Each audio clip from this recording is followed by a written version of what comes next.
আসসালামু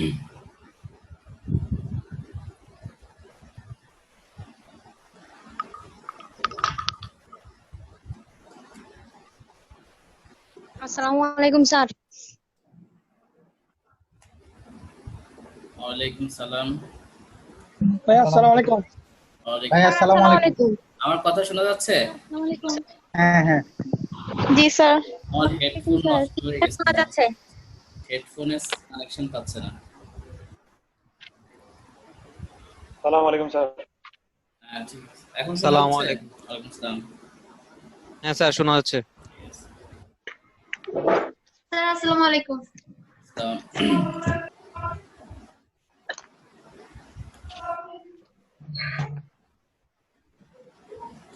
সবাই একটু জয়েন করুক।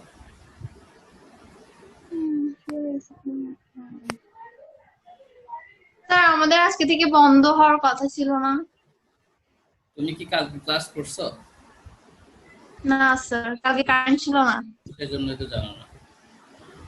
আমাদের আজকে থেকে তো বন্ধই, বাট আমাদের একটা চ্যাপ্টারের আজকের ক্লাসটা কেন নিচ্ছি বলো তো? কি জন্য বন্ধটা একদিন বাড়াই দিন।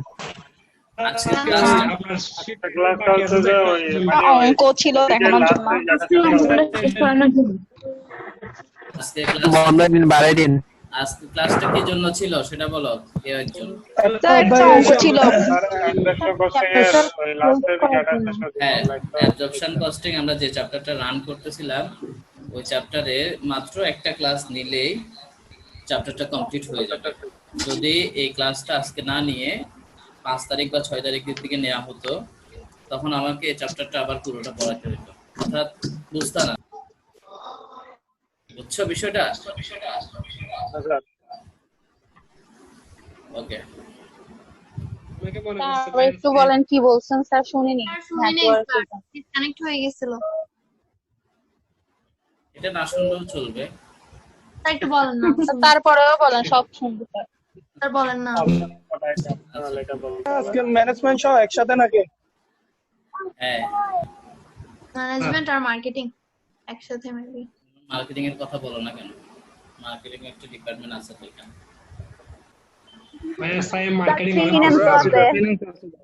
ফিনান্স আছে তো, এখন তো ফিনান্স কোন কেউ নেয় না, ফিনান্সের ট্যাক্স আছে আমি না? কেউ উচ্চারণ করে না। আচ্ছা, ফিনান্স ডিপার্টমেন্টও আছে তো এখানে। ফিনান্সের কেউ আছে না? হ্যাঁ থ্যাংক ইউ জি স্যার। আচ্ছা আছে। কি বলেন স্যার, সবাই আছে। এই ম্যানেজমেন্ট অ্যাকাউন্টিং এই সাবজেক্টটা থার্ড ইয়ারে তো শুধু মার্কেটিং ডিপার্টমেন্ট ছাড়া না। হ্যাঁ, মার্কেটিং আছে নাকি এখানে? না, মার্কেটিং এর নাই। মার্কেটিং ছাড়া সকল ডিপার্টমেন্ট আছে, ঠিক আছে? অর্থাৎ ম্যানেজমেন্ট, তারপরে অ্যাকাউন্টিং, তারপরে ফিনান্স। হ্যাঁ, আর এছাড়াও যারা ডিগ্রিতে পড়াশোনা করে তারা 2 বছর মাস্টার্স করতে হয়।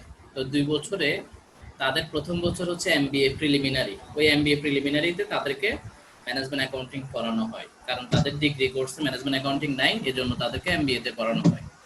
আর যারা এখন অ্যাকাউন্টিং ডিপার্টমেন্টে আছে থার্ড ইয়ারে তাদের জন্য এই চ্যাপ্টারটা একটা প্লাস পয়েন্ট।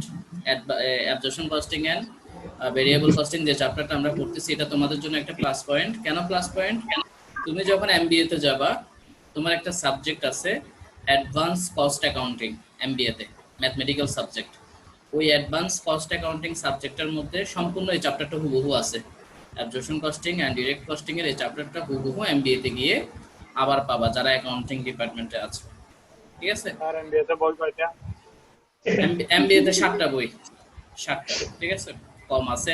এমবিএ সিলেবাস ছোট এবং সহজ। এমবিএ তে মোটামুটি স্যার এমবিএ তে সবগুলো ইংলিশে না? না, পার্থক্যটা কি? হ্যাঁ, বিবিএ পাস করে না এমবিএ নিয়ে চিন্তা ভাবনা করে? সব ডিপার্টমেন্টে আমাদের তো দোষ নাই। মানে কোন সাবজেক্টে পার্থক্য থাকে এমবিএ তে? ম্যানেজমেন্ট, অ্যাকাউন্টিং, ম্যানেজমেন্ট আর অ্যাকাউন্টিং এর এমবিএ তে কোনো সাবজেক্টই মিল নাই, সব সম্পূর্ণ আলাদা, ঠিক আছে? এমবিএ মানে হচ্ছে যে তোমাকে একটা সাবজেক্টের উপর রিসার্চ করতে হবে। অ্যাকাউন্টিং, যারা অ্যাকাউন্টিং এ তারা অ্যাকাউন্টিং এর সাথে রিলেটেড অ্যাডভান্স লেভেলের সাবজেক্টগুলো পড়বে। যারা ম্যানেজমেন্টের সাথে রিলেটেড তারা ম্যানেজমেন্টের অ্যাডভান্স লেভেলের বইগুলো পড়বে, যেগুলো দিয়ে রিসার্চ করা যায়, গবেষণা করা যায়। সম্পূর্ণ বাংলা। তার মানে রিসার্চ মানে বই যে 7টা দিছে সেগুলো মুখস্থ করা আর কি, আর কি আছে? হ্যাঁ এই আর কি। হ্যাঁ, ডেভেলপ কান্ট্রিতে এমবিএ মানে হচ্ছে রিসার্চ, বিভিন্ন ইন্ডাস্ট্রিতে ভিজিট করতে নিয়ে যাবে, বিভিন্ন রিসার্চ পেপার জমা দিতে হবে তোমাকে, অনেক জায়গায় মানে বেড়াইতে মানে ঘুরতে নিয়ে যাবে, ওখান থেকে তুমি কি Wow. শিখলা এই সবচেয়ে ওটার উপর একটা রিপোর্ট সাবমিট করতে হবে, আর ওই রিপোর্টের উপর তোমাকে মার্কস দিবে। বাট আমাদের দেশে তো ওগুলা নাই, আমাদের থেকে কোনো ইন্ডাস্ট্রিয়াল ট্যুর নাই। ইন্ডাস্ট্রিয়াল ট্যুরের জন্য একটা বাজেট থাকতে হয় সরকারিভাবে, ওই বাজেটটা নাই বিধায় ইন্ডাস্ট্রিয়াল কোনো ট্যুর নাই। এই জন্য শুধু বই পড়ো, বই পড়ে মুখস্থ করে প্রশ্ন দিবে, প্রশ্নতে আনসার করবা, এই টপিকের মধ্যে শেষ। ঠিক স্যার আছে, একটা সমস্যা ছিল স্যার। বলো। স্যার স্যার একটা প্রশ্ন। একটা কোয়েশ্চেন ছিল স্যার। স্যার হ্যাঁ বলো। এমবিএ তে হ্যাঁ, একজন একজন বলো। স্যার এমবিএ তে কি জি আপনাকে।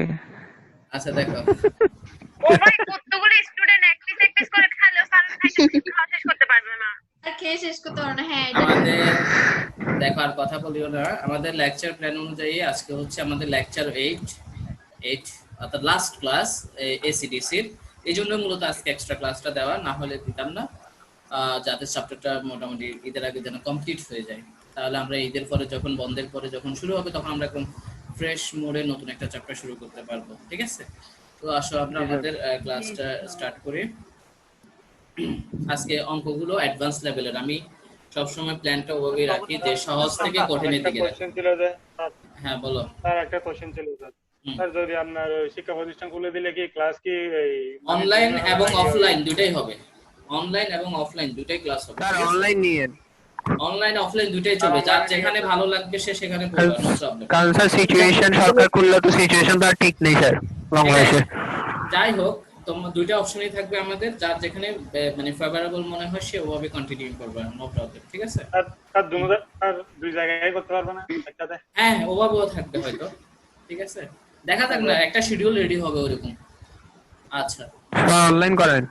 অনলাইন তো থাকবে, এটা তো অফ হবে না। ঠিক আছে, তারপর কোচিংও চলবে। মানে এখন অনলাইনে তো সবার সুবিধা হচ্ছে না, বুঝছো? আমার অনেকগুলো ফ্রেন্ড পড়তেও পারতেছে না অনলাইনে। তো হ্যাঁ, অনেকের তো অনলাইনে অসুবিধা আছে। ঠিক আছে, ইন্টারনেট স্যার অনলাইনে আচ্ছা ঠিক আছে, দেখো আমরা যেটা শুরু করতেছিলাম, আমাদের ফরম্যাট আর নতুন করে বলার দরকার নাই, ফরম্যাট। ঠিক আছে,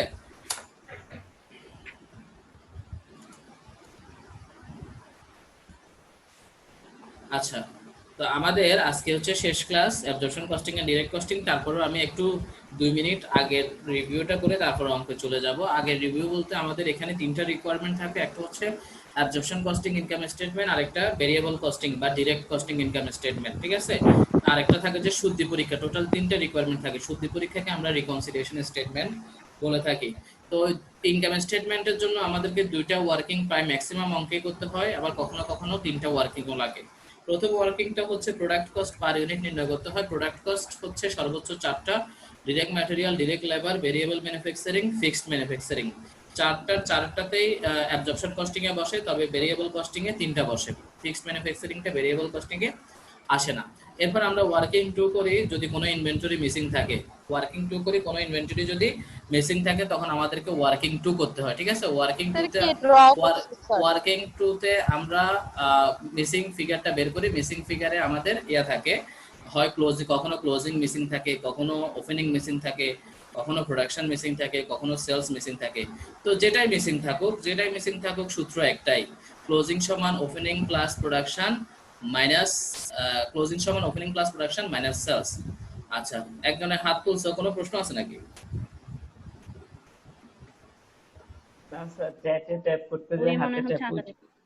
two participant raised hand. Sir আপনার ইন্টেনশন পাওয়ার জন্য হয়ে গেছে। জাবেদুল ইসলাম মিতু, ফারজানা আক্তার, জাবেদুল ইসলাম মিতু বলে।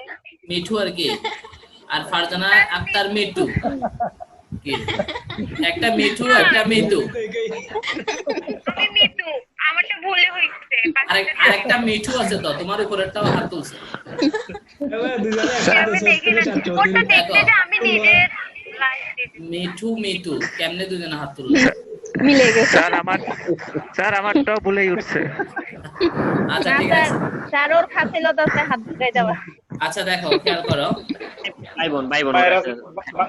ভাইরাস নাসারের মতো সেখান করতেছে যে। হ্যাঁ, এরপর আসো আমরা সেকেন্ড ওয়ার্কিং যেটা বলছিলাম, সেকেন্ড ওয়ার্কিং আচ্ছা মিউট করে দিচ্ছি।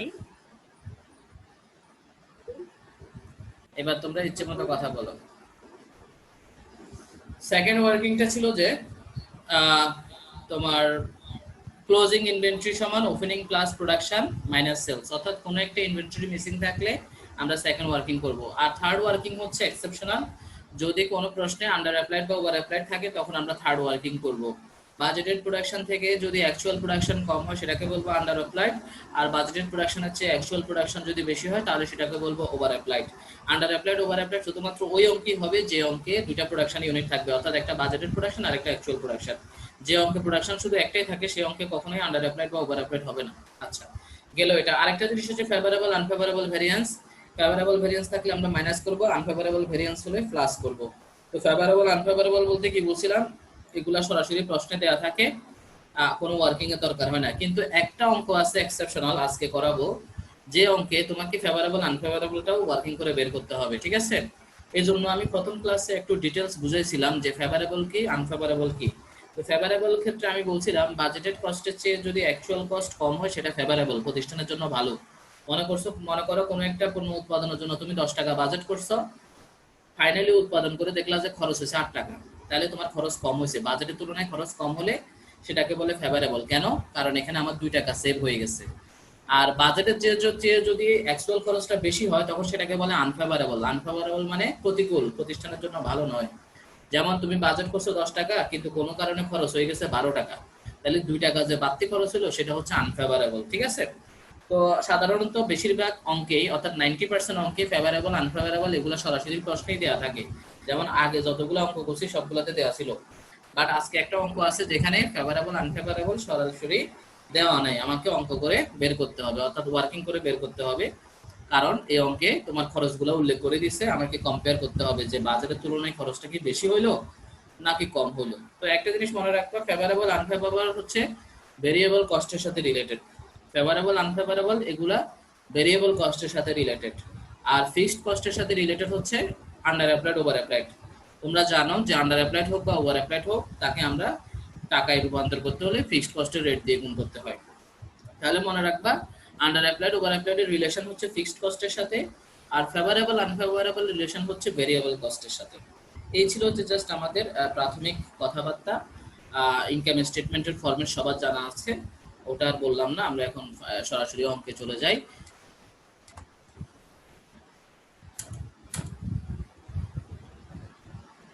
এই অঙ্কটা একটু এক্সেপশনাল, এই একটা অঙ্কই আছে এক্সেপশনাল, এটা মনোযোগ দিয়ে দেখবা কারণ এই অঙ্কটা এক্সেপশনাল হলেও একাধিকবার পরীক্ষায় আসছে, এটা একটা প্রিভিয়াস ইয়ার কোশ্চেন। তো দেখো এখানে যে কি কি ইনফরমেশন দিছে একটু আমরা আগে প্রশ্নটা পড়ি, তারপর তোমাদের থেকে আমি ফিডব্যাক নিব পরে। আগে প্রশ্নটা পড়ে নাও। দেখো কি লিখছে, Crawford company uses a standard cost system in accounting for its only product crow which it sells for taka 22 per unit. তারা তাদের প্রোডাক্টগুলো সেলস করে প্রতি ইউনিট 22 টাকা, that means selling price per unit হচ্ছে 22 টাকা। The standard cost per unit S. Standard cost আমি বলছিলাম বাজেটের অপর নাম হচ্ছে স্ট্যান্ডার্ড বা নরমাল। বাজেটের 3টা নাম বলছিলাম প্রথম ক্লাসে। বাজেটকে কখনো বাজেট বলে, কখনো স্ট্যান্ডার্ড বলে, কখনো নরমাল বলে, ঠিক আছে? মূলত একই জিনিস। তাহলে তারা খরচ বাজেট করছে কত কত দেখো, ডিরেক্ট ম্যাটেরিয়াল বাজেট করছিল পার ইউনিট 4 টাকা, ডিরেক্ট লেবার পার ইউনিট 6 টাকা, ভেরিয়েবল ফ্যাক্টরি পার ইউনিট 2 টাকা, আর ফিক্সড ফ্যাক্টরি পার ইউনিট 3 টাকা। টোটাল তারা বাজেট করছিল প্রতি ইউনিটের জন্য 15 টাকা করে খরচ হবে। এটা হচ্ছে তাদের স্ট্যান্ডার্ড কস্ট। স্ট্যান্ডার্ড কস্ট মানে বাজেটেড কস্ট। এখন আসো, all variances are closed to cost of goods sold. এই যে একটা কথা বলছে, একদিন প্রশ্ন করছিল যে আনফেভারেবল ফেভারেবল ভেরিয়েন্স এগুলো কস্ট অফ গুডস সোল্ড এর সাথে অ্যাডজাস্ট হবে কিনা। এই যে এই কথা অলরেডি লেখাই আছে যে all variances are closed to cost of goods sold. যদি তোমার অঙ্কে কোনো ভেরিয়েন্স থাকে, ভেরিয়েন্স মানে ভেরিয়েন্স তো 2 ধরনের, হয় ফেভারেবল হবে না হয় আনফেভারেবল হবে। যে ভেরিয়েন্সে থাকুক তাকে বলতেছে যে কস্ট অফ গুডস সোল্ড এর সাথে অ্যাডজাস্ট করতে। কস্ট অফ গুডস সোল্ড এর সাথে অ্যাডজাস্ট মানে আমরা তো সবসময় কস্ট অফ গুডস সোল্ড এর সাথেই করি, যে আনফেভারেবল থাকলে আমরা কস্ট অফ গুডস সোল্ড এর সাথে যোগ করে দিই, আর যদি ফেভারেবল থাকে তাহলে আমরা কস্ট অফ গুডস সোল্ড থেকে বিয়োগ করে দিই। এটা না বললেও চলে, আমরা সবসময় এভাবেই করি। আচ্ছা, তারপরে ওরা এমনি বাড়তি একটা কথা বলবো। কারণ পরীক্ষায় প্রশ্নে যত বাড়তি কথা বলবে ততই তোমার টেনশন বাড়ে যাবে, ততই তোমার অঙ্ক ভুল হওয়ার সম্ভাবনা থাকবে। এই জন্য অনেক সময় প্রশ্নকর্তা টেকনিক অ্যাপ্লাই করে, প্রশ্নে অতিরিক্ত বাড়তি কিছু কথা বলে, আসলে যার কোনো প্রয়োগই নেই অঙ্কে। এরপর আসো, on October 1 there were 10,000 units of Crow মানে কোম্পানির নাম, অন হ্যান্ড। অক্টোবরের 1 তারিখে তাদের হাতে 10,000 ইউনিটস মজুদ ছিল। তার মানে অক্টোবর 1 তারিখ মানে মাসের শুরু, মানে ওপেনিং ইনভেন্টরি। তাদের হাতে ওপেনিং ইনভেন্টরি ছিল 10,000 ইউনিটস। ডিউরিং অক্টোবর, মানে এই অঙ্কটা হচ্ছে শুধু অক্টোবর মাসের। During October 50,000 units were produced. October মাসে তারা উৎপাদন করছে 50,000 and 45,000 ওয়ার সোল্ড, বিক্রি করছে 45,000। তাহলে দেখো তিনটা ইনফরমেশন দিছে, ওপেনিং হচ্ছে 10,000, প্রোডাকশন হচ্ছে 50,000 আর সেলস করছে 45,000। তাহলে আমাদের ক্লোজিংটা দেওয়া নাই। তো ক্লোজিং দেওয়া না থাকলে কোনো সমস্যা নাই, আমরা ওয়ার্কিং টুতে ক্লোজিং সমান সূত্রটা বসাই দিলে অটোমেটিক ক্লোজিং এর মানটা চলে আসবে। এরপর কস্ট ইনকারেক্ট ডিউরিং ইয়ার, এই যে এই জায়গাটা দিয়ে ঝামেলা করে ফেলছে অঙ্কটা। অর্থাৎ যদি এতটুকু পর্যন্ত ইনফরমেশন থাকতো তাহলে অঙ্কটা খুব ইজিলি করে ফেলা যেত, কিন্তু ওরা অ্যাকচুয়াল খরচগুলোও দিয়ে দিছে। যে উপরে বাজেট করছিল প্রতি ইউনিটে 60 টাকা 60 টাকা করে খরচ, 60 টাকা 6 টাকা 2 টাকা 3 টাকা এইভাবে খরচ হবে। আবার নিচে এসে বলে দিছে যে আসলে প্রকৃতপক্ষে খরচ কি হয়েছে অক্টোবরে সেটাও শো করে দিছে। এই শো করে দেওয়ার কারণে আমাকে এখন মিলিয়ে মিলিয়ে দেখতে হবে যে বাজেটের সাথে অ্যাকচুয়াল খরচের আসলে মিল আছে কিনা। কারণ মিল যদি না থাকে হয় ফেভারেবল হবে, না হয় আনফেভারেবল হবে। এই জন্যই বলছি এই অঙ্কটা একটু এক্সেপশনাল, কারণ এই অঙ্কে বাজেটেড কস্টের পাশাপাশি অ্যাকচুয়াল কস্টগুলো নিচে দিয়ে দিচ্ছে। তো ডিরেক্ট ম্যাটেরিয়াল দিছে যে অ্যাকচুয়ালি ডিরেক্ট ম্যাটেরিয়াল খরচ হয়েছে ডিরেক্ট ম্যাটেরিয়াল বাবদ 1,98,000, ডিরেক্ট লেবার বাবদ 3,05,000, ভেরিয়েবল ফ্যাক্টরি ওভারহেড বাবদ 1,03,000 আর ফিক্সড ফ্যাক্টরি ওভারহেড বাবদ 1,86,000। এগুলা তাদের খরচ হয়েছে অ্যাকচুয়ালি। এই 4টা খরচের বাজেট কিন্তু উপরে দেওয়া আছে। ডিরেক্ট ম্যাটেরিয়াল পার ইউনিট 60 টাকা, ডিরেক্ট লেবার পার ইউনিট 6 টাকা, ভেরিয়েবল ফ্যাক্টরি পার ইউনিট 2 টাকা, ফিক্সড ফ্যাক্টরি পার ইউনিট 3 টাকা। তো যেহেতু বাজেট দেওয়া আছে আবার অ্যাকচুয়াল খরচও দেওয়া আছে, আমাদেরকে একটু কম্পেয়ার করে দেখতে হবে যে বাজেটের সাথে অ্যাকচুয়ালের মিল আছে কিনা। এই 4টা খরচ শুধু। আর নিচে ভেরিয়েবল মার্কেটিং আর ফিক্সড মার্কেটিং, এগুলো কোনো ঝামেলা না, কারণ ভেরিয়েবল মার্কেটিং ফিক্সড মার্কেটিং এগুলো সরাসরি ইনকাম স্টেটমেন্টে বসে যায়, কোনো সমস্যা নেই। আচ্ছা, তো আমি একটা কথা বারবার বলতেছি যে বাজেটের সাথে অ্যাকচুয়াল দিয়ে দিছে, এই জন্য অঙ্কটা একটু ব্যতিক্রমধর্মী হয়ে গেছে। তো আসলে ব্যতিক্রমধর্মীটা কিরকম একটু করে দেখো। ওরা প্রোডাকশন করছে 50,000 ইউনিট, মাঝখানে লেখা আছে যে during October 50,000 units were produced, 50,000 উৎপাদন করছে। তাহলে আমরা সব খরচ 50,000 এর জন্য বের করে দেখতে হবে যে আসলে খরচগুলো মিলছে কিনা। তুমি দেখো উপরে ডিরেক্ট ম্যাটেরিয়ালস তারা বাজেট করছিল 60 টাকা প্রতি ইউনিট। তাহলে 60 টাকাকে যদি তুমি 50,000 দিয়ে গুণ করো তাহলে 4×50 কত হয়, 4×5=20, 2 লাখ টাকা। 60 টাকাকে 50,000 দিয়ে গুণ করলে তোমার খরচ আসবে যে 2 লাখ। অর্থাৎ তাদের বাজেট ছিল 2 লাখ টাকা, কিন্তু অ্যাকচুয়ালি অক্টোবর মাসে তাদের খরচ হয়েছে 1,98,000 টাকা। তাহলে বাজেটের তুলনায় খরচটা কম হয়েছে। বাজেটের তুলনায় খরচ কম হলে সেটাকে বলা হয় ফেভারেবল ভেরিয়েন্স। ঠিক আছে, 2,000 টাকা ফেভারেবল। আমি জাস্ট বলতেছি, সলিউশন করে দেখাবো। এরপরে দেখো ডিরেক্ট লেবারের ক্ষেত্রে কি বলছে। ডিরেক্ট লেবার বাজেট করছিল 6 টাকা প্রতি ইউনিট, তাহলে 50,000 এর জন্য বাজেট হবে 5×30, 3 লাখ টাকা। কিন্তু দেখো ডিরেক্ট লেবার বরাবর দেওয়া আছে 3,05,000, তার মানে বাজেট ছিল 3 লাখ কিন্তু খরচ হয়ে গেছে 3,05,000। তাহলে বাড়তি যে 5,000 টাকা খরচ হয়েছে এটা আমার জন্য আনফেভারেবল, কারণ বাজেটের চেয়ে খরচ যদি বেশি হয় সেটাকে আনফেভারেবল বলে। একইভাবে দেখো ভেরিয়েবল ফ্যাক্টরি বাজেট ছিল 2 টাকা, তাহলে 50,000 ইউনিটকে 2 টাকা দিয়ে গুণ করলে টোটাল বাজেট হবে 1 লাখ, কিন্তু ভেরিয়েবল ফ্যাক্টরি ওভারহেড বরাবর দিয়ে দিয়েছে 1,03,000, তার মানে বাড়তি খরচ দিছে। যদি বাড়তি হয় তাহলে সেটা আমার জন্য আনফেভারেবল, 3,000 টাকা আনফেভারেবল। ঠিক একইভাবে ফিক্সড ফ্যাক্টরি দেখো পার ইউনিট দিচ্ছে 3 টাকা, তাহলে 50,000 কে আমি 3 দিয়ে গুণ করলে 1,50,000 হবে, কিন্তু ফিক্সড ফ্যাক্টরি বাবদ দেওয়া আছে 1,86,000, তাহলে উল্টো আরো কত 36,000 টাকা ডিফারেন্স রয়ে গেছে। এই যে ডিফারেন্স গুলো বাজেটের সাথে অ্যাকচুয়ালের, এই ডিফারেন্স গুলাই হয় ফেভারেবল হবে না হয় আনফেভারেবল হবে। ভেরিয়েবল কস্টের ডিফারেন্স হলে সেগুলোকে বলবো ফেভারেবল আনফেভারেবল, আর যদি অ্যাবজর্পশন কস্টে ফিক্সড কস্টের ডিফারেন্স হয় তখন আমরা সেটাকে বলবো আন্ডার অ্যাপ্লাইড বা ওভার অ্যাপ্লাইড, যেগুলো একটু পরে সলিউশনের মধ্যে দেখবা। আপাতত প্রশ্ন নিয়ে কারো প্রশ্ন থাকলে বলো, তারপর আমি সলিউশন দেখাবো, রিকোয়ারমেন্ট কি সেটাও দেখাবো। আমি একটু আনমিউট করতেছি।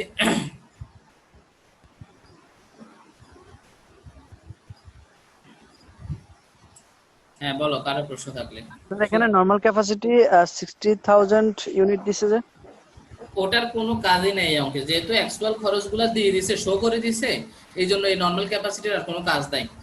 কারণ খরচ হিসাব হয় সবসময় অ্যাকচুয়ালি যে উৎপাদন হয়েছে তাকে বেস করে, ঠিক আছে? যে তোমার প্রোডাকশন অনেক জায়গার সাথে শোনো, অনেক জায়গার সাথে কি এই অঙ্কের মিল আছে? অনেক জায়গার অঙ্কগুলোতে কোনো অ্যাকচুয়াল খরচ দেওয়া ছিল না, জাস্ট এই পার ইউনিট খরচগুলো দেওয়া থাকতো, ওটার ভিত্তিতে আমরা অ্যাকচুয়ালি আসলে খরচ কত হয়েছে, ইনকাম কত হয়েছে সেটা অঙ্কে বের করতাম। বাট এই অঙ্কে বাজেটেড কস্টের সাথে অ্যাকচুয়াল কস্ট দিয়ে দিচ্ছে। তো বাজেটের সাথে যখন অ্যাকচুয়াল কস্ট দিয়ে দিবে, তখন তোমাকে অ্যাকচুয়াল প্রোডাকশনের সাথে কম্পেয়ার করে করে দেখতে হবে যে খরচগুলো আসলে মিলতেছে কিনা। যদি মিলে তাহলে ঠিক আছে, আর না মিললে ফেভারেবল বা আনফেভারেবল হবে। স্যার ফেভারেবল আর আনফেভারেবল আলাদা করে লিখুন। স্যার কোন দুইটার টাকা ফেভারেবলে যাবে, কোন দুইটার টাকা আনফেভারেবলে যাবে, আবার কোনটা আন্ডার অ্যাপ্লাইডে যাবে, কোনটা ওভার অ্যাপ্লাইডে যাবে? ভেরিয়েবল কস্টের সাথে রিলেটেড কোনো ডিফারেন্স হলে সেটাকে বলা হয় ফেভারেবল বা আনফেভারেবল। এখন কখন ফেভারেবল কখন আনফেভারেবল এগুলো তো আমি প্রথম ক্লাসে লিখে দিছি, যে ফেভারেবল কখন হয়, আনফেভারেবল কখন হয়। লেখা আছে কিনা খাতায় দেখো, শিটেও লেখা আছে। উপরে 10,000টা কিসের? লেখা আছে। There were 10,000 units of এই সেশনটা কমপ্লিট হয়ে যাচ্ছে, আমরা পরবর্তী সেশনে যাব। হ্যাঁ বলো, উপরে 10,000 মানে কোথায় 10,000? আচ্ছা Sir, ওই যে there were 10,000 কি বলছে? অন অক্টোবর 1 মানে অক্টোবরের 1 তারিখ মানে কি ওপেনিং ইনভেন্টরি 10,000 ইউনিট তাদের হাতে ছিল, ওপেনিং ইনভেন্টরি এটা। তার আর উপরের 22 ইউনিটটা তো মনে হয় আমাদের ভেরিয়েবল মার্কেটিং অ্যাডমিনের সাথে গুণ হবে না? 22 টাকা সেলস প্রাইস সেলস ইউনিটের সাথে গুণ হবে। Sales price sales unit. হ্যাঁ, প্রশ্ন নিয়ে যার যেখানে প্রশ্ন আছে করতে পারো। স্যার এখানে যে উপরে যে দিল নরমাল ক্যাপাসিটি 60,000 ইউনিট, এটা বাজেট ওটার কোনো কাজই নাই এই অঙ্কে। কেন কাজ নাই? কারণ এই অঙ্কে অ্যাকচুয়াল খরচগুলো শো করে দিছে, ঠিক আছে? এজন্য এটার কোনো কাজ নেই। আচ্ছা যদি এক খরচগুলো শো না করতে তাহলে আমরা আগে যে 6টা অঙ্ক করছি, ওই 6টা অঙ্কে কি করছিলাম তুমি বলো? যে নরমাল ক্যাপাসিটি মানে বাজেটেড ক্যাপাসিটি, ঠিক আছে? কোন অঙ্কে যদি বাজেট দেয়া থাকে আমরা বলছিলাম যে আন্ডার অ্যাপ্লাইড হয় অথবা ওভার অ্যাপ্লাইড হয়।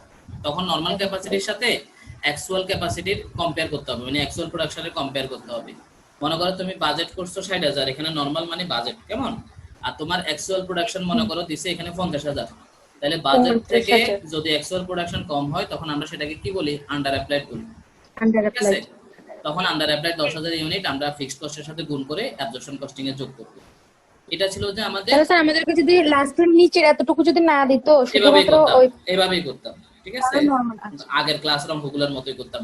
কিন্তু এখন ফিক্সড কস্টের অ্যামাউন্টটা যেহেতু ওরা দিয়ে দিছে অ্যাকচুয়াল খরচটা, তখন আমাকে অন্যভাবে করতে হবে। দেখবা তখনও আন্ডার অ্যাপ্লাইড হবে, তবে জিনিসটা অন্যভাবে প্রেজেন্ট করতে হবে।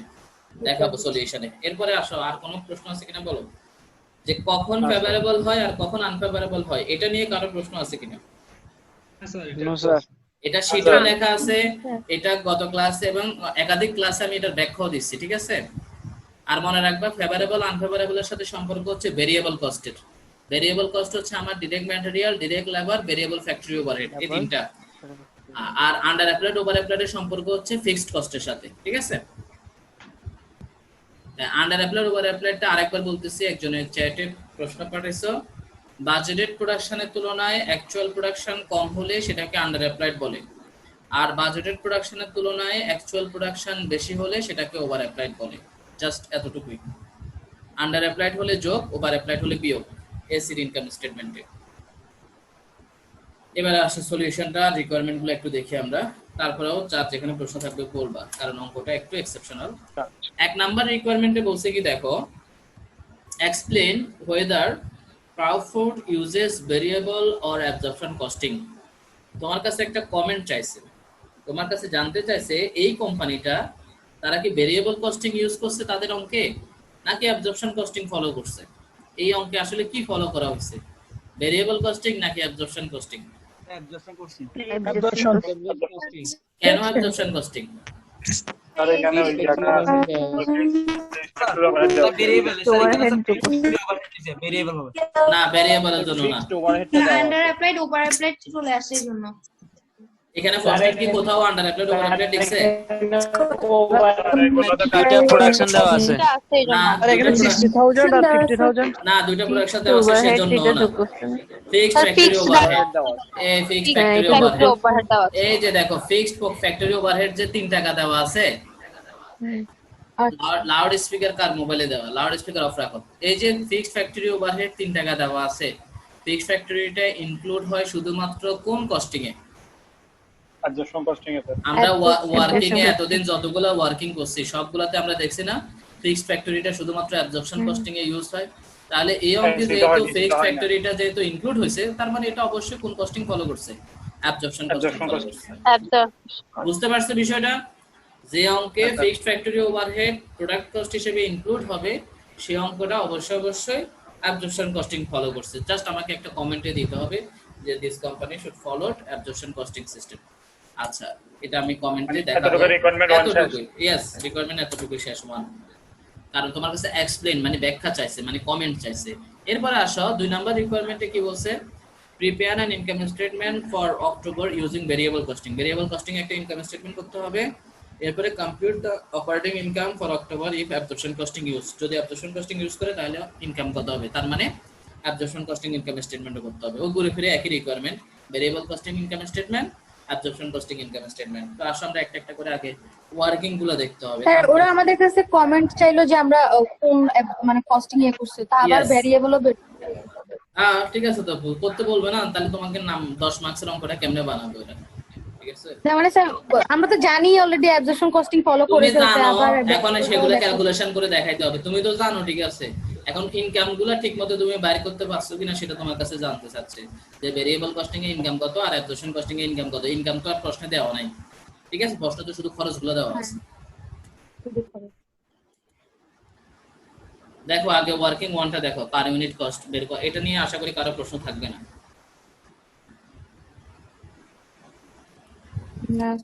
এটা নিয়ে কারো প্রশ্ন থাকার কথা না কারণ এটা একদম সব ক্লাসে ছিল যে ভেরিয়েবল কস্টিং এ শুধুমাত্র ভেরিয়েবল কস্ট গুলো বসে 3টা আর অ্যাবজর্পশন কস্টিং এ সবগুলো বসে 4টা ঠিক আছে জি স্যার ওকে এবারে নোট 2 দেখো এটা একটু ইম্পর্টেন্ট ঠিক আছে দেখো জিনিসটা এটা বুঝো কিনা আগে তোমরা নিজেরা দেখো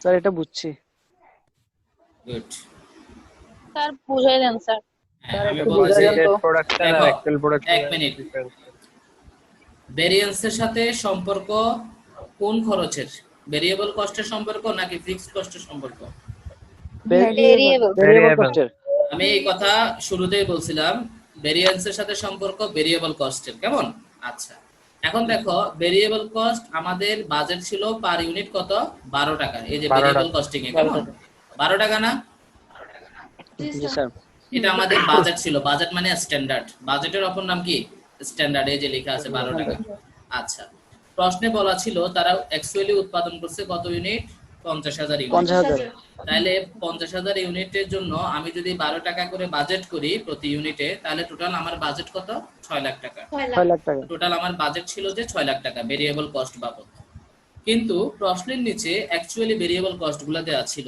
যে ডাইরেক্ট ম্যাটেরিয়ালস 1,98,000 ডাইরেক্ট লেবার ছিল 3,05,000 আর ভেরিয়েবল ফ্যাক্টরি ওভারহেড ছিল 1,03,000 তাহলে এই তিনটা খরচ যোগ করে আমরা দেখলাম যে আসলে অ্যাকচুয়ালি খরচ হয়ে গেছে কত টাকা 6,06,000 যেখানে যেখানে 6 লাখ টাকা বাজেট ছিল সেখানে খরচ হয়ে গেছে 6,06,000 তাহলে বাজেটেড কস্ট থেকে যদি অ্যাকচুয়াল কস্টটা বেশি হয় তাহলে সেটাকে কি ফেভারেবল বলে না আনফেভারেবল বলে আনফেভারেবল কত টাকা বেশি হয়েছে 6,000 টাকা ওই 6,000 টাকাই হচ্ছে আনফেভারেবল ভেরিয়েন্স কারো প্রশ্ন আছে স্যার তাহলে কি এটা স্যার আনফেভারেবল ভেরিয়েন্স বের করার জন্য আমরা এটা করছি यस আনফেভারেবল ভেরিয়েন্স আমরা তো করার আগে জানি না সেটা আনফেভারেবল হবে নাকি ফেভারেবল হবে আমরা যেহেতু দেখলাম যে বাজেটের চেয়ে খরচটা বেশি হয়ে গেছে সেজন্য আমরা লিখলাম আনফেভারেবল যদি এরকম হইতো মনে করো নিচে তিনটা খরচ যোগ করে মনে করো 5,80,000 তাহলে আমার বাজেট ছিল 6 লাখ কিন্তু খরচ হয়েছে 5,80,000 তাহলে বাজেটের চেয়ে খরচ কম তখন কম হবে তখন আমরা সেটাকে ফেভারেবল লিখব তখন ফেভারেবল 20,000। এই স্যার আমরা কি নোটগুলি ম্যাথের উপরে দিব নাকি ম্যাথের নিচে উপরে দিব? দাও বা নিচে দাও, কোনো সমস্যা নাই, তবে সবসময় খেয়াল রাখবা নোট দেখে তোমার খাতা কাটবে না টিচার, খাতা কাটবে তোমার আনসারটা ঠিক আছে কিনা, নেট অপারেটিং ইনকাম যে ইনকামটা তোমাকে বের করতে বলছে ওই ইনকামের আনসারটা ঠিক আছে কিনা। যদি আনসারটা ঠিক থাকে এরপরে স্যারের টাইম থাকলে উনি নোট দেখবে, টাইম না থাকলে নোট দেখবে না, বাট তোমাকে নাম্বার দিয়ে দিবে। নোটের মধ্যে কোনো মার্কস নাই, নোট তুমি আগে দাও পরে দাও, কেউ যদি নোট নাও দেয় কোনো প্রবলেম নেই, কিন্তু অরিজিনালি তোমাকে যা রিকোয়ারমেন্টে চাইছে ইনকাম স্টেটমেন্ট করার জন্য ওই ইনকাম স্টেটমেন্টটা তুমি সবার আগে শো করার চেষ্টা করবা। মূল জিনিস আগে, আদার্স জিনিস পরে। হ্যাঁ নোটগুলা তো না করো মানে ওইটা করা যাবে, কোনো নোটের দরকার নেই, তুমি ইনকাম স্টেটমেন্ট করো, ফুল মার্কস দিবে তোমাকে। স্যার নোট টুটা ওইটার জন্যই করছে না, মানে ওই আগুলা দিতে বলে অ্যাকচুয়াল খরচগুলো দেয়া ছিল বলে নোট টুটা লাগছে, না লিখে তাহলে আমরা স্যার নোটটা নিচে দেওয়াটাই মানে বেটার হবে। বেটার, হ্যাঁ বেটার। কারণ অতিরিক্ত কথাবার্তা টিচারদের জন্য বিরক্তির, ইউনিভার্সিটি লেভেলে বিশেষ করে। মনে করো যে দেখে দেখে করছি তাইলে কোন স্যারই কখনো এটা দেখে দেখে করছে কিনা না দেখে করছে এটা কোন স্যারই কখনো খাতা কাটার সময় মনে করে না, কোন স্যারই না। এই জন্য তো আমি মাঝে মধ্যে বলি ক্লাসে স্টুডেন্টদেরকে যে তুমি কিভাবে তোমার রেজাল্ট ভালো করছো এটা কোনো টিচারই কিন্তু মানে জানতে চাইবে না। তুমি কি দেখে লিখছো নাকি তোমার জানা থেকে লিখছো না কার খাতা থেকে লিখছো, এটা তোমার পরীক্ষার খাতায় কিন্তু লেখা থাকবে না। টিচার চাইবে যে তোমার আনসারটা কারেক্ট আছে কিনা, ব্যাস তোমাকে নাম্বার দিবে। কে দেখে লিখলো কে না দেখে লিখলো এটা তো স্যারের বিষয় না, ঠিক আছে? সব টিচার তো আপনার মতো ভালো না। না সব টিচারই এরকম, খাতা কাটার সময় সবাই এটাই ফলো করে, ঠিক আছে? আমাদেরকে কলেজে বলতো যে মানে খাতা সিরিয়ালে যদি সেম লেখা থাকে তাহলে মনে করবে যে দেখে দেখে লিখছি, তখন নাম্বার কমাই দিবে। পরীক্ষায় তো দেখারও সুযোগ থাকে না। অঙ্কের ক্ষেত্রে অন্তত অঙ্কের ক্ষেত্রে এটা না, থিওরির ক্ষেত্রে হয়তো কিছু টিচারের মার্কস কমানো বা বাড়ায়। হ্যাঁ, কারো প্রেজেন্টেশন সুন্দর হলে নাম্বার বেশি দেয়, কারো প্রেজেন্টেশন সুন্দর না হলে নাম্বার কম দেয়। কিন্তু অঙ্কের ক্ষেত্রে এগুলো না, অঙ্কের যার আনসার কারেক্ট সেটা এক নাগাড়ে 100 জনের কারেক্ট হলেও 100 জনই ফুল মার্কস পাবে। দেখা না দেখার জন্য পরীক্ষার গার্ড আছে না, হ্যাঁ তো তখন দেখবে। সেটাই। এগুলো কে লিখতেছে? এগুলা কে লিখতেছে? এগুলা প্রতিভা কিছু তুমি তোমার খাতায় লিখো। কাবিল আছে, ঠিক আছে? ও দেখাতে চায় যে ও পারে। মাস্কার লিখতেছে, মাস্কার। স্যার আপনার স্যার অনলাইন ক্লাসে যে ভিডিওটা দিয়েছেন স্যার অনেক হাসি আসছে দেখে স্যার। ওখানে অনেক স্যার অনলাইন ক্লাসে একটা ডেমো দিয়ে ভিডিও দেখাইছেন না, কেউ ওভার স্মার্ট সাজে কেউ ক্যামেরা অন রাখে। আচ্ছা আচ্ছা, ও আচ্ছা আচ্ছা, ওই ফানি ভিডিওটা। হ্যাঁ স্যার ঠিক আছে, তো দেখো আসলে এটা সত্য তো। আচ্ছা ঠিক আছে, আমরা এই নোট 1 নোট 2 তে তো কারো আর প্রশ্ন নাই না? তাহলে আমরা পরেরটাতে যাই। আমাদের কিন্তু আরো ওয়ার্কিং বাকি আছে, যেহেতু ক্লোজিং ইনভেন্টরি দেওয়া ছিল না। করতে হবে আর কি। ওকে, এবারে আন্ডার অ্যাপ্লাইড ওভার অ্যাপ্লাইড জিনিসটা দেখো। আমি বলছিলাম ফিক্সড কস্টের সাথে সম্পর্ক হচ্ছে আন্ডার অ্যাপ্লাইড বা ওভার অ্যাপ্লাইড এর। ফিক্সড কস্টের সাথে সম্পর্ক হচ্ছে আন্ডার অ্যাপ্লাইড বা ওভার অ্যাপ্লাইড এর, আর ভেরিয়েবল কস্টের সাথে সম্পর্ক হচ্ছে ফেভারেবল বা আনফেভারেবল ভেরিয়েন্সের, ঠিক আছে? তো ভেরিয়েবল কস্টের হিসাব চলে গেছে 2 নাম্বার ওয়ার্কিং এ। এখন আসো ফিক্সড কস্ট নিয়ে। আমাদের ফিক্সড কস্ট প্রশ্নে দেওয়া ছিল পার ইউনিট 3 টাকা, আর আমাদের উৎপাদন হচ্ছে 50,000 ইউনিট। তাহলে 50,000 ইউনিটকে 3 টাকা দিয়ে গুণ করলে আমার বাজেট ছিল 1,50,000 টাকা, কিন্তু প্রশ্নের নিচে অ্যাকচুয়ালি ফিক্সড ফ্যাক্টরি ওভারহেড দেওয়া ছিল যে 1,86,000 টাকা, ঠিক আছে? তাহলে আমার বাজেট ছিল 1,50,000 আর অ্যাকচুয়ালি ফিক্সড কস্ট কত দেওয়া ছিল প্রশ্নের নিচে। আমি আরেকবার প্রশ্নটা দেখাই তাহলে একটু ক্লিয়ার হবে। ওই দেখো প্রশ্নের নিচে ফিক্সড ফ্যাক্টরি ওভারহেড দুইটার উপরে লেখা আছে ফিক্সড ফ্যাক্টরি ওভারহেড 1,86,000 লেখা আছে কিনা? আর ফিক্সড ফ্যাক্টরি বাজেট ছিল কত? উপরে দেখো পার ইউনিট কত বাজেট ছিল? 3 টাকা। 3 টাকা ছিল। তাহলে 3 টাকাকে 50,000 ইউনিট দিয়ে গুণ করলে হয় যে 1.5 লক্ষ টাকা। 1,50,000। হ্যাঁ, আর কিন্তু অ্যাকচুয়ালি খরচ হচ্ছে 1,86,000। তাহলে 36,000 টাকা খরচ। 60,000 দিয়ে গুণ না দিয়ে 50,000 দিয়ে কেন গুণ দিছি? এই জন্য বলছি যে এই অঙ্কটা একটু এক্সেপশনাল। এই ওয়ার্কিংটা 3 নাম্বার ওয়ার্কিংটা আমার রিকোয়েস্ট থাকবে যে 3 নাম্বার ওয়ার্কিংটা তোমরা একটু মুখস্থ রাখবা। এই ওয়ার্কিংটা আসলে কনসেপ্টের সাথে মিলে না। আমি সব সময় ক্লাসে একটা কথা বলছিলাম যে ফিক্সড কস্ট সব সময় বাজেটের সাথে ক্যালকুলেশন করতে হয়, ঠিক না? ফিক্সড কস্ট অলওয়েজ কি অনুযায়ী নির্ধারণ করে? বাজেটের প্রোডাকশন অনুযায়ী, ঠিক কি না? কিন্তু এই অঙ্কে আমি এই অঙ্কটা অনেক বইতে অ্যানালাইসিস করে দেখছি যে কোনো বইতে আসলে কি সলিউশনে ভুল আছে কিনা বা কনসেপচুয়ালি কোনো কনসেপ্টে ভুল আছে কিনা। এই জন্য আমি একাধিক বইতে এই সলিউশনটা আমি দেখছিলাম অনেক আগে, আজ থেকে আরো 2-3 বছর আগে। বাট আমি সব বইতে দেখছি যে এই অঙ্কটা এভাবেই করা আছে। কিন্তু আমার মতে যে এই অঙ্কটা কনসেপচুয়ালি কোথাও হয়তো ভুল আছে, আমার জানার মধ্যে ল্যাকিংস আছে, এরকম কিছু হতে পারে। কারণ এখানে এই যে 3 টাকাকে 50,000 ইউনিট দিয়ে গুণ হয়েছে, এই 3 টাকা তো 50,000 দিয়ে গুণ হওয়ার কথা না, কারণ এই 50,000 এর জায়গায় হওয়ার কথা 60,000। কারণ প্রশ্নে নরমাল ক্যাপাসিটি অর্থাৎ বাজেটেড প্রোডাকশন দেওয়া ছিল 60,000, ঠিক আছে। আর ফিক্সড কস্ট সবসময় বাজেট অনুযায়ী নির্ধারণ হয়, ফিক্সড কস্ট কখনো অ্যাকচুয়াল অনুযায়ী নির্ধারণ হয় না। তো এই 50,000 দিয়ে কেন গুণ হইলো এটার ব্যাখ্যা আমি কোথাও পাই নাই। এজন্য আমি স্টুডেন্টদেরকে সবসময় সাজেস্ট করি এই ওয়ার্কিংটা অন্তত শুধু 3 নাম্বার নোটটা একটু মুখস্থ রাখার জন্য এই অঙ্কে। অন্য কোনো অঙ্কে কিন্তু এই ধরনের কোনো ঝামেলা নাই, এই চ্যাপ্টারের আর কোনো অঙ্কই এরকম না, শুধু এই একটা অঙ্ক আমরা একটু 60,000 দিয়ে করলে সমস্যা কোথায়? 60,000 দিয়ে করি, ভুল হবে। ওরা হয়তো 60,000 দিয়ে করলে 60,000 দিয়ে করলে হবে কি যে বইয়ের কোনো আনসারের সাথে তোমার অঙ্ক মিলবে না। এখন যে অঙ্কটা 3-4টা বইতে একই স্টাইলে করছে, একই আনসার, তুমি যদি এখন 60,000 দিয়ে করো তোমার আনসার আসবে ভিন্ন, তখন স্যার কাটিয়ে দিবে ম্যাক্সিমাম টিচার তো আনসার থেকে কাটাকাটি মিস্টেক করতে পারে। নরমালি আপনি তো আমাদেরকে বলছেন বাজেটেড প্রোডাকশন দিয়ে গুণ করতে। ওমা গান গাইছে আরিফা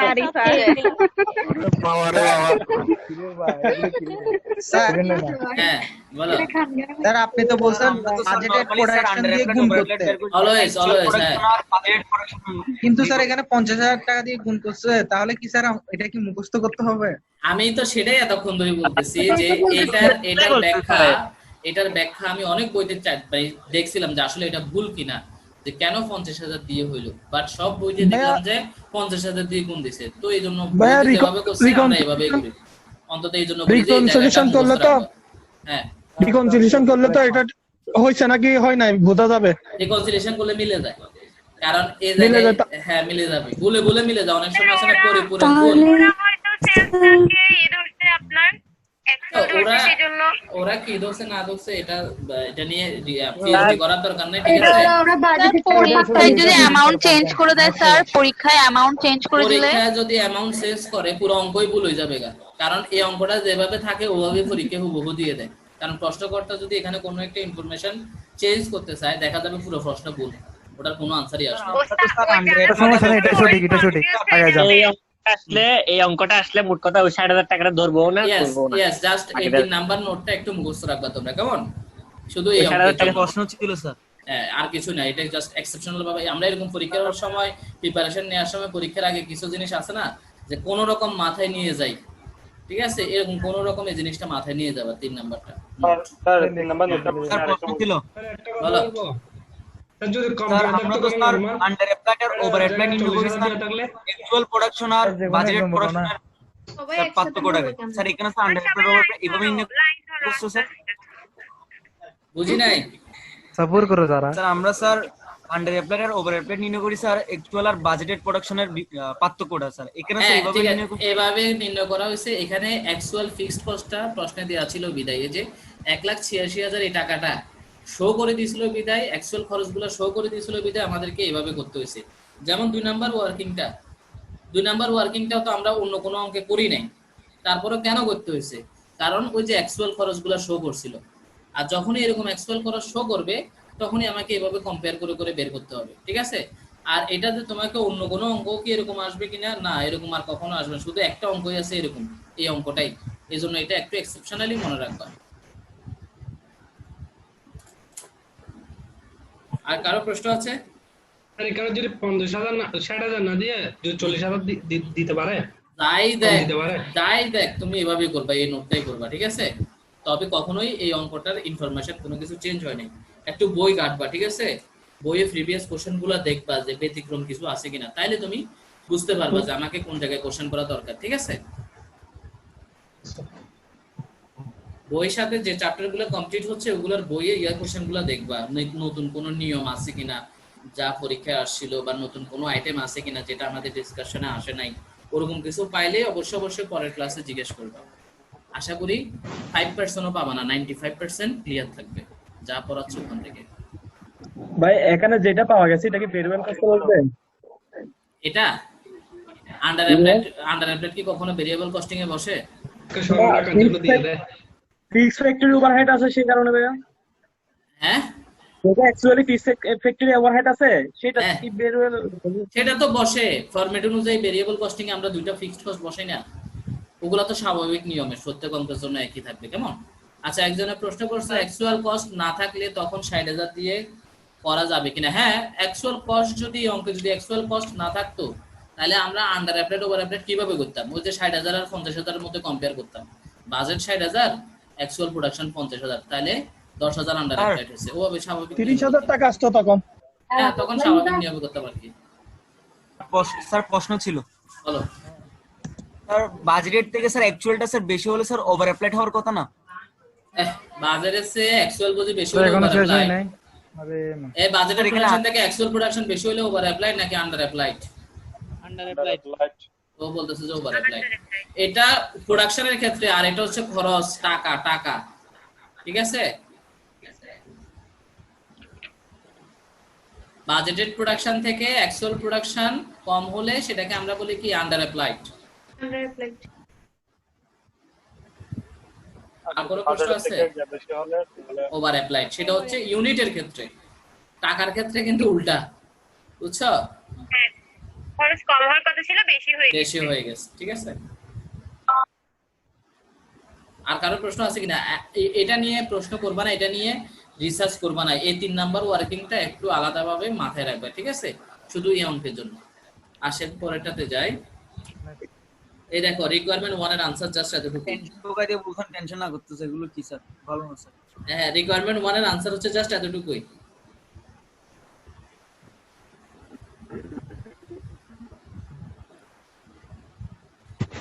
রিকোয়ারমেন্ট 1 এর আনসার নিয়ে কারো প্রশ্ন আছে? No sir. ওকে, রিকোয়ারমেন্ট 2 দেখো। তার ডিসপ্লেটা আরেকটু ছোট করেন। কোনটা? বড় হয়ে গেছে। স্যার ঠিক আছে স্যার, স্যার ঠিক আছে। কোথায় স্যার? ঠিক আছে, তোমারটা করো। জুম করা আছে। তোমার ডিসপ্লে, তোমারটা জুম করা আছে। তোমারটা জুম করে রাখছো, এটাকে ইয়া করো, জুম কমাও।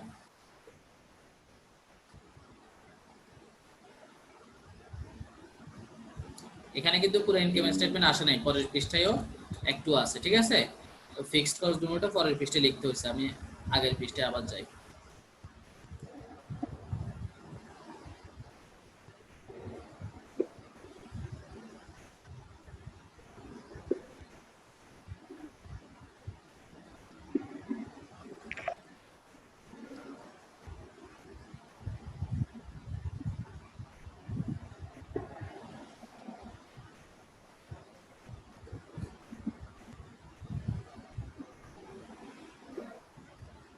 এই পৃষ্ঠায় কোনো প্রশ্ন আছে কিনা? Sir beginning production ending inventory গুলো যে অক্টোবর মাসে, ওইটা না?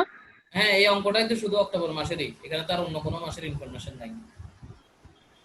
আচ্ছা তো নেক্সট যান। স্যার এখানে এন্ডিং ইনভেন্টরি 15,000 টাকা কিভাবে হলো? 15,000 ইউনিট আমরা ওয়ার্কিং 2 থেকে আনছি। এই যে দেখো, ওয়ার্কিং 15,000 ইউনিটের ওয়ার্কিংটা করি নাই।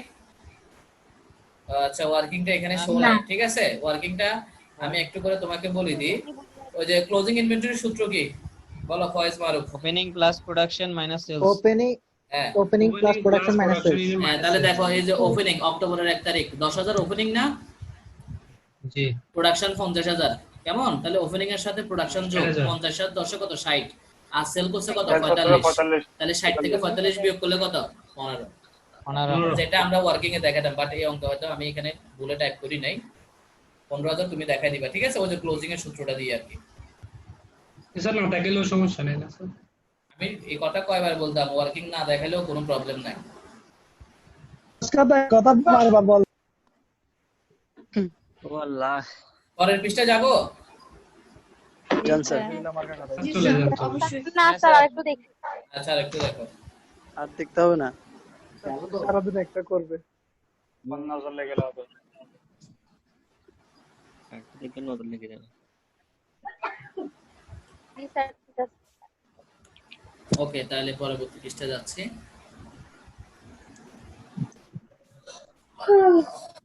এখানে তো কোনো প্রশ্ন নেই না? ফিক্সড কস্ট যে দুটো বিয়োগ করছি না স্যার। ফরম্যাট অনুযায়ী ভেরিয়েবল কস্টিং এ এই দুটো ফিক্সড কস্ট বিয়োগ যায়, দুটোই লিখলাম। আচ্ছা, এরপরে তাহলে আমরা অ্যাবজর্পশন কস্টিং এ চলে যাই। এখন দেখো absorption costing income statement.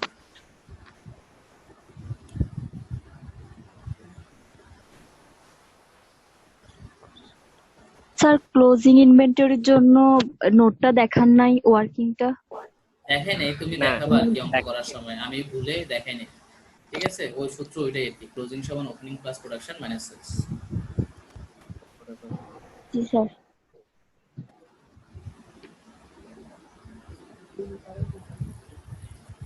Ibrahim তানভীরের রেজিস্ট্রেশন কোড কত? তোমার রিমুভ দিচ্ছি। আমার কি মুখস্থ আছে তো তোমার রেজিস্ট্রেশন কোড যে তুমি 3A বলতো?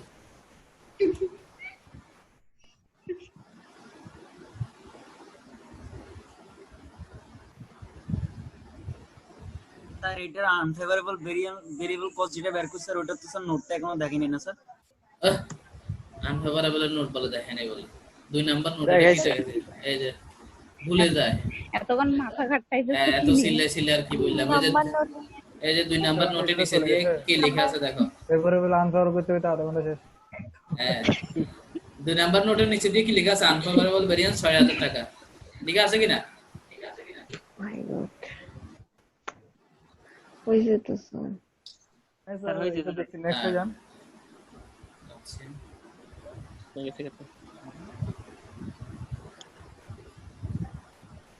দেখো নেক্সট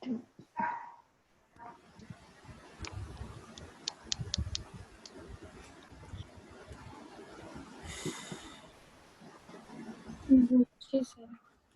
স্যার বুঝছি। এরপরের পৃষ্ঠায় যাই। স্যার বাকিটা দেখেন। ভেরিয়েবল মার্কেটিং আর ফিক্সড মার্কেটিং দুইটা বিয়োগ করতে হয় অ্যাবজর্পশন কস্টিং এর ফরম্যাট অনুযায়ী। এগুলো প্রশ্নে সরাসরি দেওয়া ছিল। সেটা কি অ্যাবজর্পশন কস্টিং এর বাকি পার্টটা না? হ্যাঁ, অ্যাডিশনাল পার্ট। একটু এর আগে পেজে যাবেন। হ্যাঁ যাচ্ছি।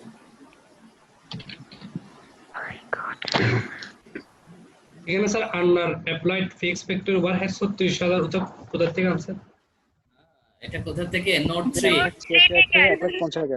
আচ্ছা নোট 3 ওখানে দেওয়া নাই। এই যে নোট 3 দেখো, under applied fixed factory overhead 36000 টাকা। ঠিক আছে, পুরো খাই ফেলতে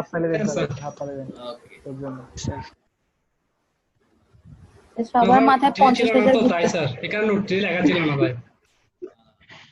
সবটাকে কামাই দিতে হবে সবকিছু।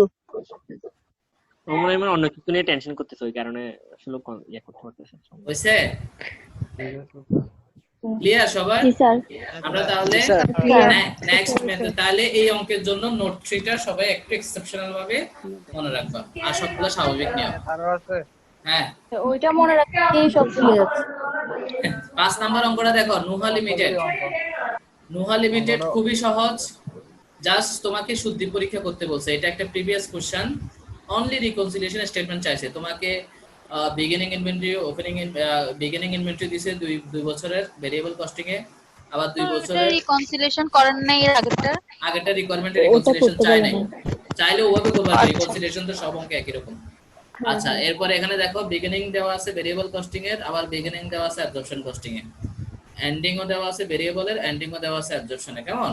এরপরে ভেরিয়েবল আর অ্যাবজর্পশনের প্রফিটও দেওয়া আছে। তো রিকনসিলিয়েশনের জন্য যে ইনফরমেশনগুলো দরকার সবগুলোই কি প্রশ্নে দিয়ে দিছে। এখন তোমাকে শুধু রিকনসিলিয়েশনটা বের করতে হবে। আগে প্রশ্নটা দেখো, প্রশ্ন নিয়ে কোনো প্রশ্ন আছে কিনা বলো। তাহলে এখানে প্রশ্নের ট্যাগিনে তো আপনি এটা দেন নাই, কি করব এটা? রিকোয়ারমেন্টটা প্রশ্নের ট্যাগিনে দেন নাই আগে। হ্যাঁ কি? প্রশ্নের ট্যাগিনে আগে যেখানে দিছিলেন ওইখানে তো রিকোয়ারমেন্টটা দেন নাই। প্রশ্নে দেওয়া না এটা। প্রশ্নের শীটে দেন নাই, ওটা বলছি। দেওয়া নাই, লিখে নিতে পারবে। এটা দেওয়া নাই, ওটা লিখলে হইতো। কোনটা শীটে? পিডিএফ এ নাই স্যার, পিডিএফ এ 5 নাম্বার অঙ্কে। হ্যাঁ, ওখানে বুলেট রিকোয়ারমেন্টটা আসে না আর কি। ঠিক আছে, রিকোয়ারমেন্ট লিখে রাখো শিটে রিকনসিলিয়েশন স্টেটমেন্ট। আচ্ছা, রিকনসিলিয়েশনের জন্য যা দরকার এই প্রশ্নে তা দেওয়া আছে কিনা আগে সেটা বলো। হ্যাঁ স্যার দেওয়া আছে। রিকনসিলিয়েশন আমরা কি করি? আমরা প্রথমে ইনকামের ডিফারেন্স বের করি, যে অ্যাবজর্পশন কস্টিং এর ভেরিয়েবল কস্টিং এর ইনকামের ডিফারেন্স বের করব, একবার ফার্স্ট ইয়ারে আর একবার সেকেন্ড ইয়ারে। আর আবার ডিফারেন্স বের করব কিসের? ইনভেন্টরির। ক্লোজিং থেকে ওপেনিং বিয়োগ করে, ঠিক না? সূত্র কি? ক্লোজিং থেকে ওপেনিং, ক্লোজিং মাইনাস ওপেনিং। একবার প্রথম বছর আর একবার কি দ্বিতীয় বছর। তো ঠিক আছে,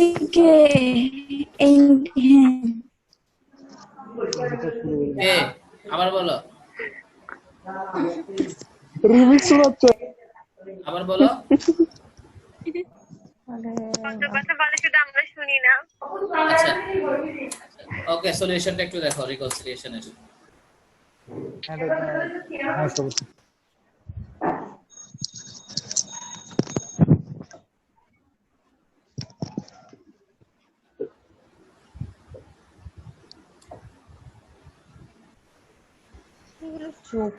স্যার আমাদেরকে ওই সূত্রটা দিতে হবে, এন্ডিং ইনভেন্টরি মাইনাস দিলে কোনো ক্ষতি আছে? এটা তো অঙ্কের একটা অংশ, এটা দিবা।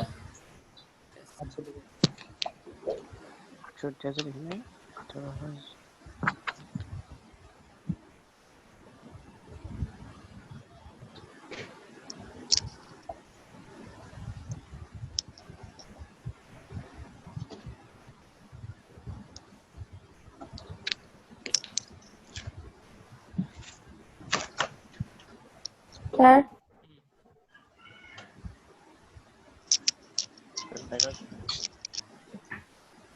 বলো। এখানে আমরা যদি উপরে যদি নেট অপারেটিং ইনকামের এখানে যদি আমরা প্রথমে যদি আন্ডার ভেরিয়েবল কস্টিং লিখে তারপর ওটা থেকে যদি হবে না, সব সময় অ্যাবজর্পশন কস্টিং আগে, সব সময় অ্যাবজর্পশন কস্টিং আগে, ঠিক আছে? বুঝি না? হ্যাঁ দিতে পারো, অঙ্ক ভুল তোমাকে 1 নাম্বারও দিবে না। আচ্ছা, মানে প্রথমে অ্যাবজর্পশন অলওয়েজ অ্যাবজর্পশন কস্টিং দিতে হবে শুরুতে। রিকনসিলিয়েশন অলওয়েজ আগে অ্যাবজর্পশন, দেখো উপরেও আগে অ্যাবজর্পশন দিতে হবে, প্লাস হোক আর মাইনাস হোক, যাই হোক উপরে অ্যাবজর্পশন থাকবে, ঠিক আছে? আচ্ছা, কারণ তোমার যাই ডিফারেন্স আসুক না কেন নিচেরটার সাথে মিলে যাবে, তুমি অ্যাবজর্পশন দিবে। স্যার বুঝছি। তাহলে রিকনসিলিয়েশন নিয়ে কারো তো প্রশ্ন নাই না? রিকনসিলিয়েশন সব অঙ্কে একই রকম।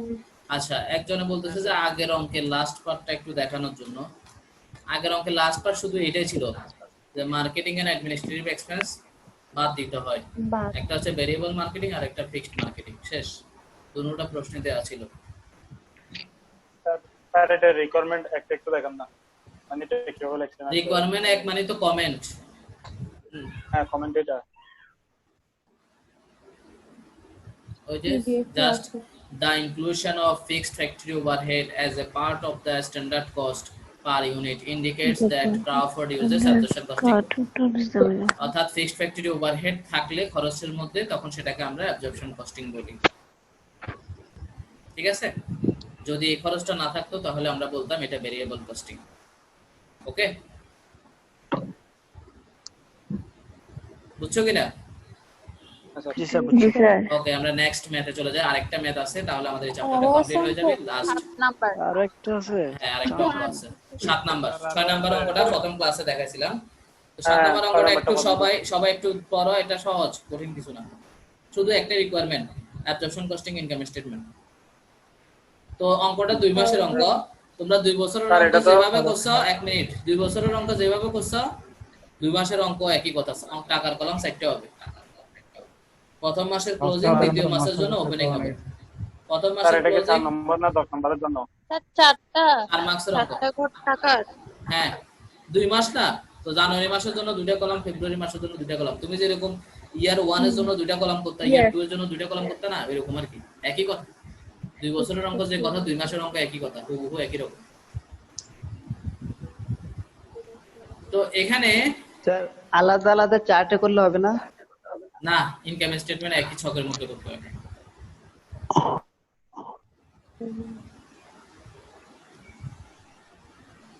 এখানে এক জায়গায় তোমরা ভুল করবা, এই জন্য অঙ্কটা আমি দিছি। এটা ভুল হওয়ার পসিবিলিটি আছে বিধায় অঙ্কটা শীটে ইনক্লুড করছি। এন্ডিং আর ওপেনিং না দেখো, ওপেনিং দেয়া না থাকলে আমরা কি বলছিলাম, জিরো ধরতে হবে।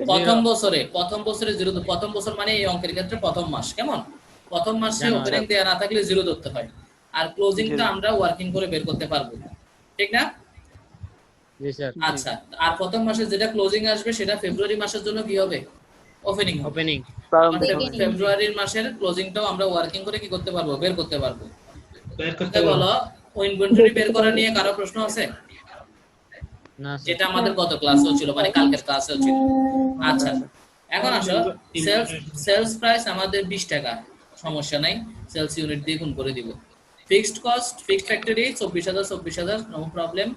ডাইরেক্ট ম্যানুফ্যাকচারিং, ওই যেটা আমরা ডাইরেক্ট ম্যাটেরিয়াল বলি আর কি, সেটা 10 টাকা, সমস্যা নাই, এটা আমাদের ওয়ার্কিং এ আসবে।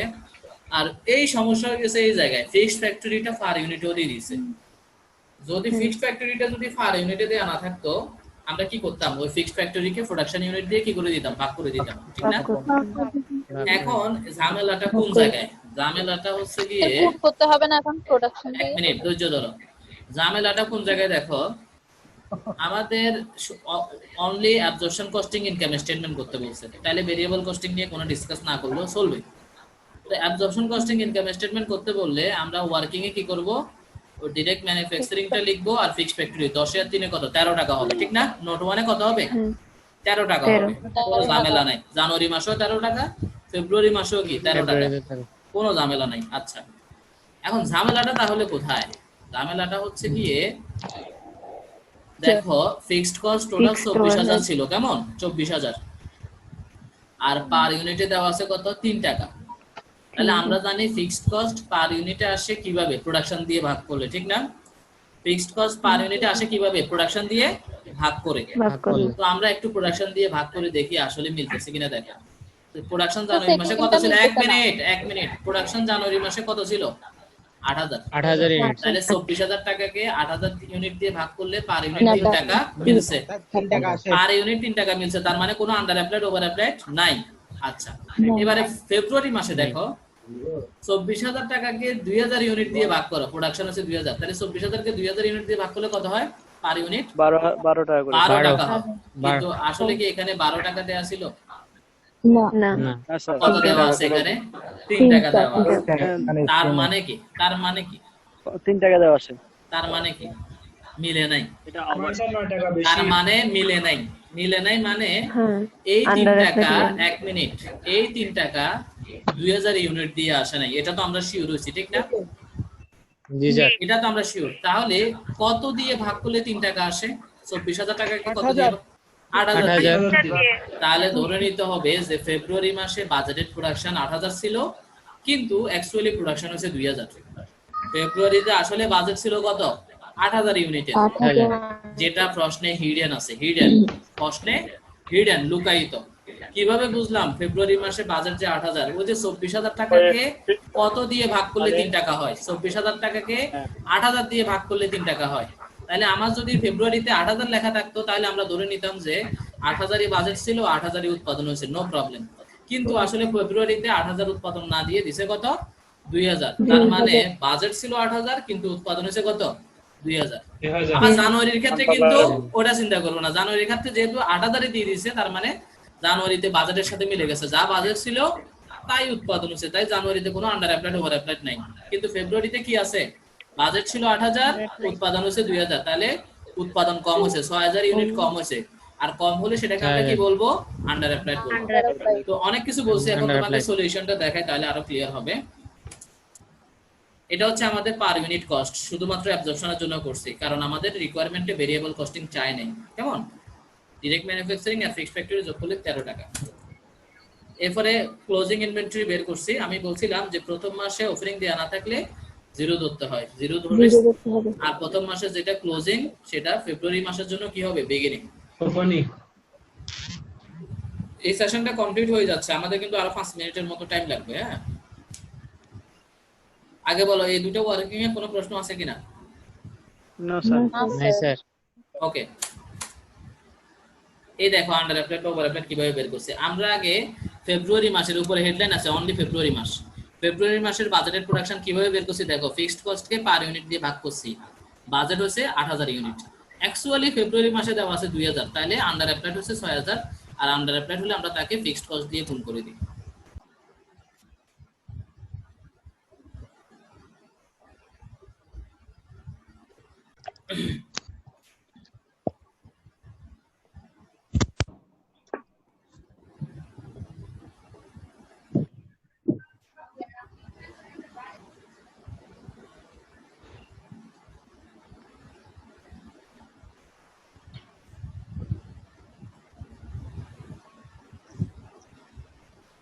দেখো নোট 3 নিয়ে কারো কোনো প্রশ্ন আছে কিনা?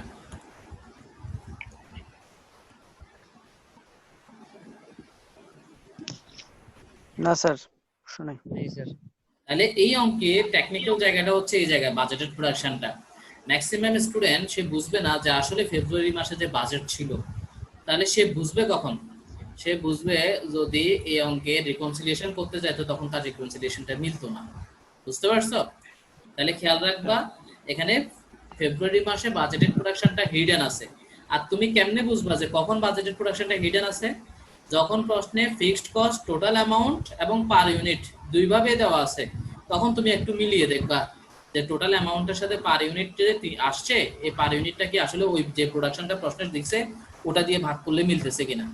যেমন জানুয়ারি মাসে মিলে গেছে, প্রোডাকশন 8000 ছিল, 24000 টাকাকে 8000 দিয়ে ভাগ করলে 3 টাকাই হচ্ছিল, কিন্তু ফেব্রুয়ারি মাসে মিলে নাই। ফেব্রুয়ারি মাসে 24000 টাকাকে 2000 দিয়ে ভাগ করলে 12 টাকা হওয়ার কথা, কিন্তু প্রশ্নে দেওয়া ছিল 3 টাকা। যখনই মিলবে না তখনই শিওর হয়ে যাবা যে এখানে বাজেটেড প্রোডাকশন আছে। কথা বুঝছো কিনা? জি স্যার। ওকে, তাহলে এখন চলো ইনকাম স্টেটমেন্টটা দেখো। ইনকাম স্টেটমেন্ট অন্যগুলোর মতোই একই রকম।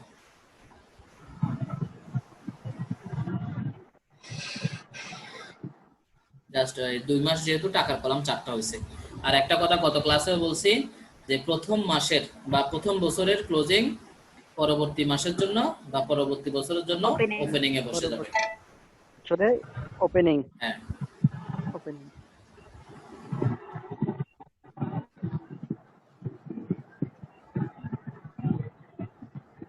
স্যার একটু নোটটা একটু আবার দেখাবেন? কোন নোটটা? স্যার বিগিনিং আন্ডার অ্যাপ্লাইড একটা। আন্ডার অ্যাপ্লাইড এটা বিগিনিং ইনভেন্টরি 3000। স্যার ওখানে 52000 টাকা একটু আমি নোটটা দেখাচ্ছি যে নোট 3 নাম্বার নোট নিয়ে কোনো প্রশ্ন আছে কিনা? স্যার নাই। नहीं सर। ওয়াইজার আছে? Okay sir. না স্যার। আচ্ছা, হ্যাঁ, এটা ইনকাম স্টেটমেন্ট দেখো।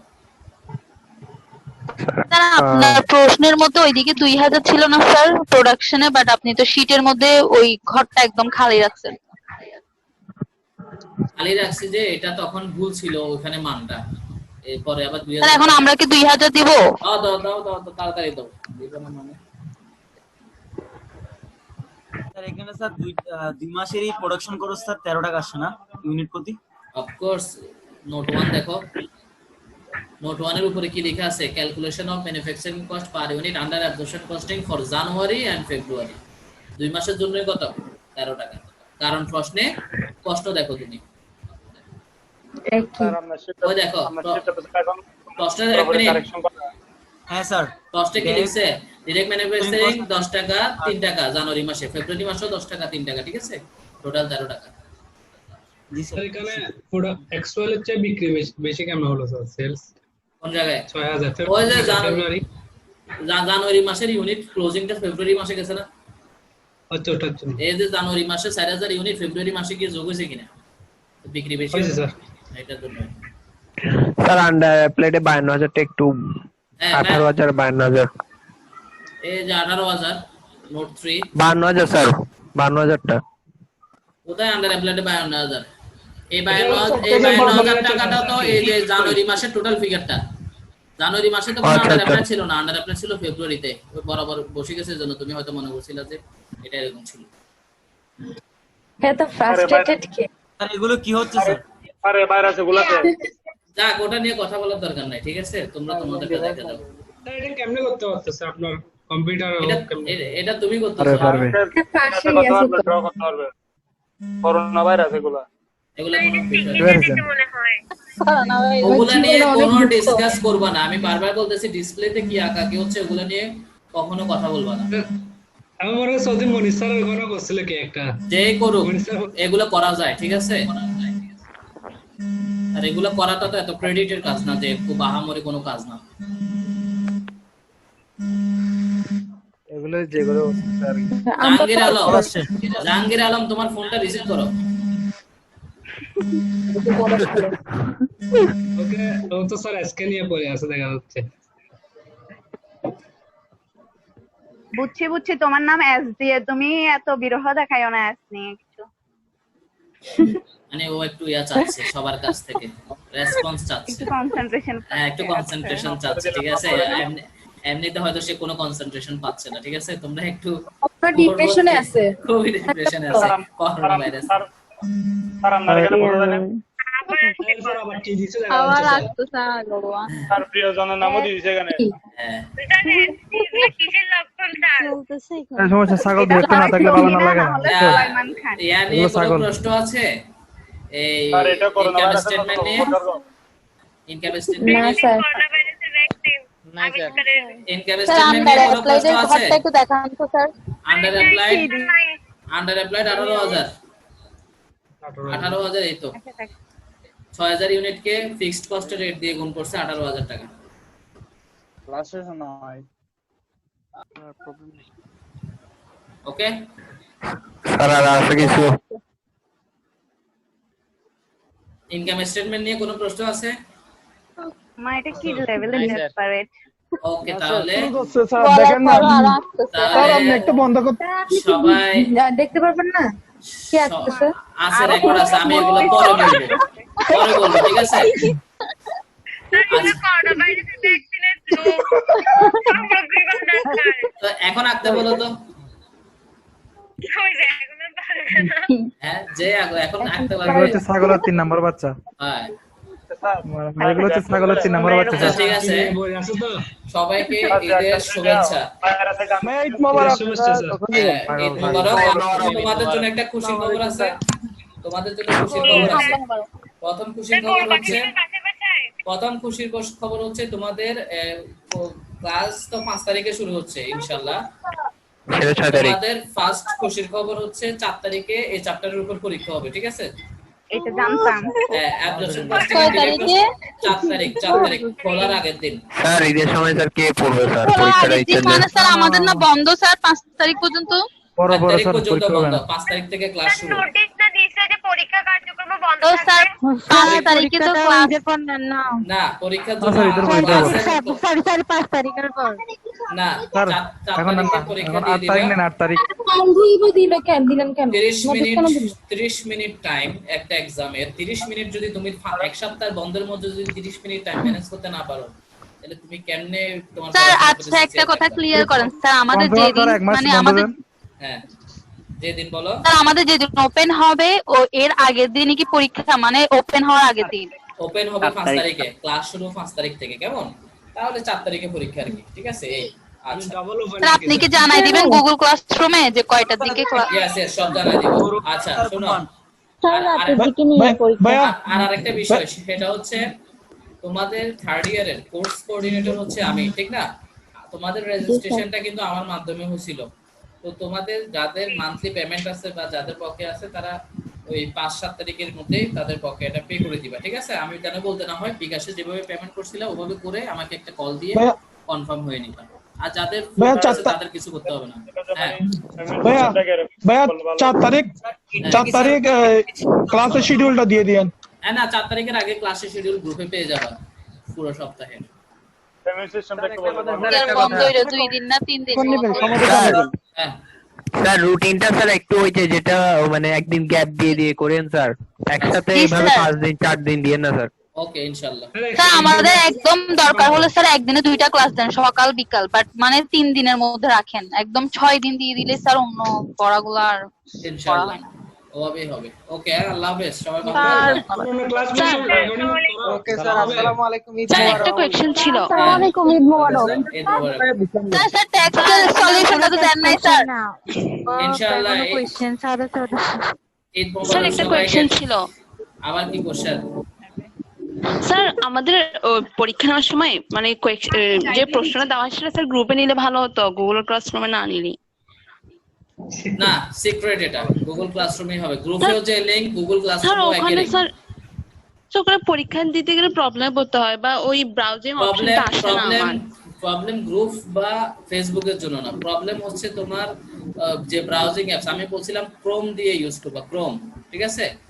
গুগল স্যার ক্রোম আপনি ওই সফটওয়্যারটা যে ইনস্টল ভিডিওটা করবা। দিলেন না, ওখানে দেখলাম যে আপনি অ্যাটাচমেন্টে ক্লিক করার পর বা ক্রোম ব্রাউজিং অপশনটা আসছে, কিন্তু আমার তো আসে না ওটা।